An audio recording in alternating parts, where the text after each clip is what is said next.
রাত্রে সাহানিকে জিয়াখানে নিয়ে গেলে তখন কিছু রসিক খয়নি দেখতেছে ওই সাহাব একটা মংলা ধরে আনতেছে। আমরা না হয় পকেট মারছি, বেড়া ডিবেক নিয়ে গেছি, চেন চুরি চুরি নিয়ে গেছি।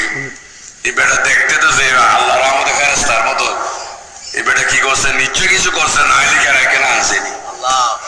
একজনে শেষাই বললেন কি গো হুজুর, দেখতে তো মন্দ লাগে না, কিন্তু আবার কি করলেন, যেখানে জেলখানে আসতে হয়েছে করছি, তবে তোদের মতো না। কারো পকেট আর চেন চুরি করি নাই তো, কি চুরি করার কারণে এখানে